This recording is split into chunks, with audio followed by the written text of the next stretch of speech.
Not long ago, we published a video about how science seems to have its roots in ancient spirituality. And today we're gonna go even further. You see, when we discuss the bridge between science and spirituality, there is a big problem that exists that is actually holding us back as a species.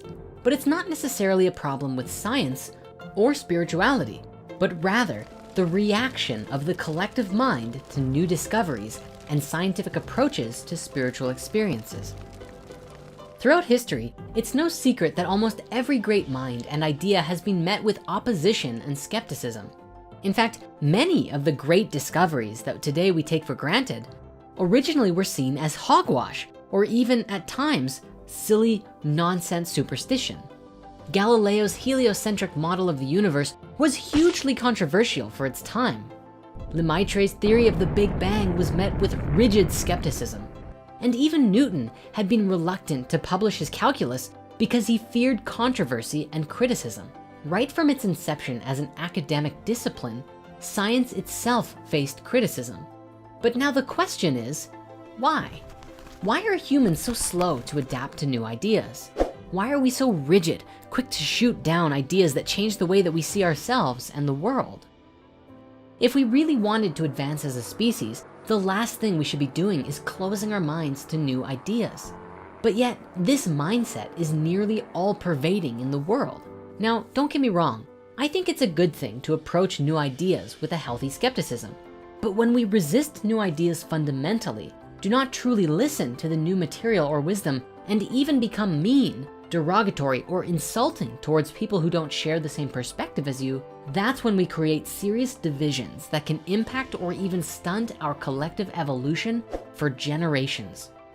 Today, we're going to look at what causes us to assume a position of skepticism in the first place, and what it says about us, our way of life, and ultimately, how we approach our relationship with the universe around us. Here we go.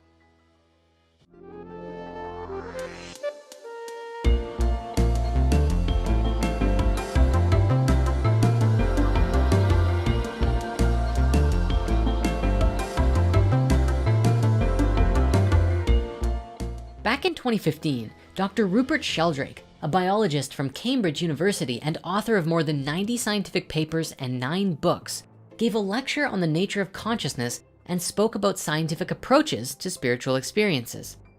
He summarized that at the moment, there are 2 main views on the nature of our reality.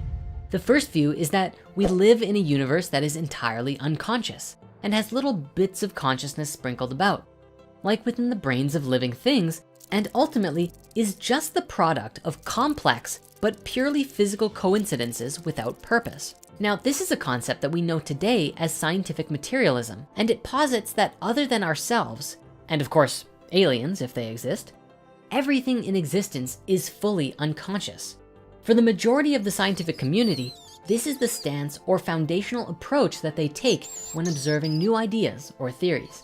Now, interestingly, the origins of scientific materialism lie in many ancient schools of thought too, ranging from Indian to Greek philosophy that was largely based on early ideas about atomism. Greek philosophers such as Leopicus and Democritus were some of the first people to be labeled as physikoi, which in Greek translated as a natural philosopher, because they investigated natural causes, often excluding any role for gods in the creation or operation of the world. This eventually led to fully developed systems such as Epicureanism, which sought to explain everything that exists as the product of atoms falling and swerving in a void. Now, according to Rupert Sheldrake, this scientific materialism is the first common perspective. The second perspective is, as you might be guessing, seeing the universe as being permeated with consciousness. We find today that almost every form of religion and spirituality, tribal faith, or ancient mystery school held closely this idea that everything in some way was a part of the divine mind or a universal oneness, and that our world was within this oneness, and the oneness was naturally conscious and imbued all that existed with this consciousness. Nowadays, a middle ground has appeared in some academic circles, a school of thought known as panpsychism, which is a belief that there is an underlying mind or consciousness even on a quantum level of electrons that moves throughout all of nature. And as a result, a large new wave of scientists are changing their position from rigid old school materialism to this new middle ground. The list includes some pretty famous names. Rudolf Peierls, a physicist who played a major role in the Manhattan Project, rejected materialism, saying, "The premise that you can describe in terms of physics the whole function of a human being, including knowledge and consciousness, is untenable. There is still something missing."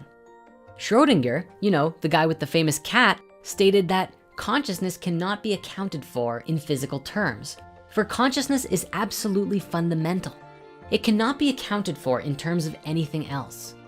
And even Heisenberg was quoted saying that the ontology of materialism rested upon the illusion that the kind of existence, the direct actuality of the world around us, can be extrapolated into the atomic range.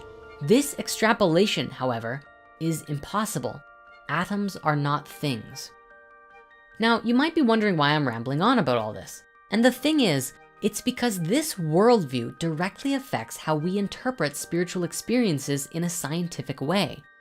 Spiritual experiences, by their very definition, are relative to conscious experiences. On a base level, they occur within ourselves, or more importantly, within our own minds, within our consciousness and our perspective of reality.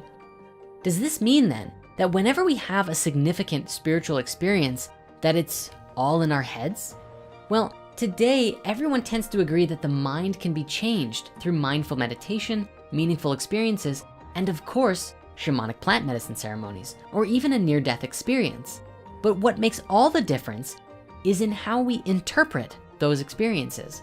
From a historic or materialistic point of view, yes, these experiences happen, but they happen within our mind and are the result of biological impulses, the release of neurochemicals, or changes in the electrical signals within the brain. In this perspective, something divine can exist, but only within our head as our own invention. This is nothing new, however, as it bears striking resemblance to the school of metaphysical naturalism that we spoke about earlier. Naturally, this is the default position of educated people in academia and is the standard secularist view of the world. Historically, with the rise and dominance of Christianity in the West and the later spread of Islam in the East, metaphysical naturalism was generally abandoned by intellectuals as silly superstition. As a result, there is little evidence for it in medieval philosophy. The problem that no one seems to acknowledge, though, is that the assumptions on which philosophical materialism are based are just that, assumptions. Throughout the Middle Ages, this idea of a divine mind was extremely popular.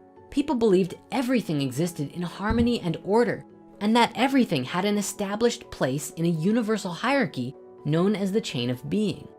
Now, don't get us wrong, people have interpreted and used the chain concept to their own advantage countless times. So as always, please feel free to do your own research and form your own perspective on what you believe. The point is though, there was this predominant belief that there was a universal spirit or soul that permeated all of nature. Even more so, completely the opposite of what we spoke about earlier, the middle-aged scientists or philosophers thought that everything was alive and had some form of soul. Following Aristotle, all beings had souls, which gave form to their bodies. In more modern languages, it seems as if Aristotle believed that the mechanism behind cell formation and auto-responses within our body and those of plants and animals were the result of a guiding yet underlying consciousness. In much the same way, animals were said to have souls, which provided basic movement patterns, instincts, and even emotions.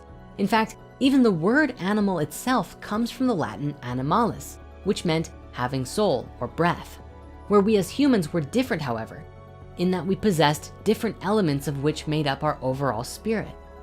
So not only did we have a plant or earthly element to our soul which shaped the body and our embryo and enabled us to self-heal, and an animalistic part which gave us our emotions and our ability to interact with the natural world, but we also possessed a rational conscious mind which operated in the world through language. According to the legendary philosopher Thomas Aquinas, this rational mind was open to the Spirit of God, which could be experienced through spiritual acts such as prayer, meditation, and chanting. During the 17th century, however, the scientific revolution was described as such because it rejected this view of nature entirely. Many of the early Gnostic scientists that we spoke about in the last science episode, such as Copernicus, Galileo, and even Newton, began working at a time when the Christian church had created a huge split in the field of science. Science was emerging, describing the function of things, but the church had to keep its worldviews intact. And so the general belief system adapted so that there were still God, angels, our main man, JC, but the natural physical world in which we lived was stripped of its soul and seen as something purely mechanical, governed by impersonal forces. As a result, any spiritual significance to the physical world began to be seen as heresy by the church, as spiritual miracles were only seen to happen by God. Now, the concept of Cartesian dualism also comes into this, but this is a huge topic of its own. So we're not gonna cover this today, but suffice to say, there were debates about whether the mind and body were indeed separate at all, which culminated in the dualism of religion and science. Religion got what was left of the Aristotelian and Platonic philosophies and the whole realm of spirit, and science was left with the pure physical mechanics of nature. Fast forward to the 19th century, a lot of scientists didn't like this idea of dualism and instead wanted one singular branch of study. There were a few theories at odds, such as idealism, stating that everything was in the mind and that even matter was simply a more dense version of the mind, or a materialistic view that everything was just made of matter. We know from science today that it was this idea of materialism that took off, but let's look at why. Again, in the words of Rupert Sheldrake, the reason materialism took off wasn't because it was the best theory for science, but because by its very nature, it is atheistic. And for various economical and political reasons, many people wanted to undermine the power of the church, especially in states such as France and Germany, which were reactionary states at heart. As a result, matter is all there is became the dominant go-to view for science by the end of the 19th century and still largely persists today. With this in mind, it's easy to see why and how people are naturally skeptical of a new discovery. Unless it fits into the materialistic view, it is no longer considered science. As the modern field of science has advanced, we gain new and exciting ways to study the world around us and collect empirical evidence. The problem is, since spirituality was severed from science, it has to some extent been left behind in the eyes of the public. Imagine for 1 second that the split never occurred, that science and spirit had evolved together as one discipline into our modern age. Think about what kind of proof mechanisms and tests we would be able to perform to accurately measure and make use of the spiritual truths within the world. The mind really does boggle at the possibilities. We know such fields like quantum physics and parapsychology are taking cues from early Gnostic scientists, but they are undoubtedly going to run into the same problem. Not only has our idea of spirituality hardly evolved since it was severed, but neither has our understanding. If we really knew, and I mean really knew, just how much energy and underlying connection there is in our world today, in the plants and the trees, in the air that we breathe, in the ground that we walk on, we would never feel alone or dwarfed by our misunderstanding of the universe. This, to us, is probably why people naturally gravitate towards a sense of skepticism when a new discovery is revealed. Materialism posits that this is all there is, except when we make a new discovery at any point in history, one that challenges and redefines our existence, not only do we not want to believe it, but we can barely comprehend it. And naturally, as humans, we deny that which we don't understand. It takes small numbers of people starting to take these ideas, play with them, implement them, and see them work in their lives. That slowly gets people talking about it until it hits a critical mass, and then suddenly everyone seems to wake up very quickly to this truth, and the cycle repeats again. And on this note, there is one more thing we must talk about briefly before we bring this conversation to a close, and this is the subject of academic jargon. On a purely physical front, the growing inaccessibility of science to the wider public is an issue that has been becoming more and more apparent in recent years, especially since the invention of the internet. Take a moment and think about how you hear about and see new scientific journals or discoveries. Can you say for a fact that you read the actual publication and paper published and peer-reviewed by the authors? Or do you, like most of us, hear about these new discoveries through media outlets, articles, or other online sources like social media? And let me ask you another question.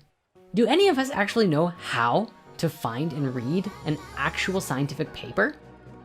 Unless you are in an academic institution such as a university or college, chances are you probably do the former. This presents a huge problem for both the scientific community and the wider public, as it seems like only those within the bounds of academia can access academic work. If you take a look at any of the research paper sharing sites, such as JSTOR or research.org, they all require monthly subscriptions or pay per view that most people can't afford or justify paying for. And the other issue is, of course, the language. Most scientific papers are written by scientists for scientists, and therefore make use of extensive jargon and complex language that is specific to certain disciplines. While this isn't necessarily a bad thing for the research, it does mean that the general public continually struggle to understand and even read new papers when they come out. The ultimate consequence of all of this is that it fosters a growing distrust of the scientific community. The whole "scientists are hiding the truth from us" thing, and gives rise to more and more people who present alternative theories in an effort to discredit others, which ultimately creates an environment of fear and mistrust. Luckily though, there are websites that are appearing and sharing free research, and we'll leave links to some of them in the descriptions for you to check out below. To end with, I'd like to propose an idea that might seem kind of radical, but it's a great way to openly engage with a new idea about the world within you. It's the idea that human consciousness is a measurable field, and it exists within and throughout all of us and across the entire planet. Within this consciousness field exists a reflection of our thoughts, feelings, and beliefs. However, when a new idea or theory is proposed or a new discovery is made, it takes some time to integrate into our shared perspective of reality, and it needs to find a place where it can fit or adapt into the consciousness field, so to speak. Until that energy can merge together with the collective whole, it is bound to uproot and shake up old ideas and paradigms, which is why people get upset when you tell them their perspective of the world is outdated. Nobody wants to hear that. You just gotta help them recognize the value of the new ideas in the process of the transition. But then it's just an idea to think about. So with that, thank you so much for watching. If you haven't yet, please be sure to subscribe and hit the notification bell for more videos just like these. We post new Spirit Science episodes every week, so we'll see you in about 7 days for another journey down the rabbit hole. Toodles.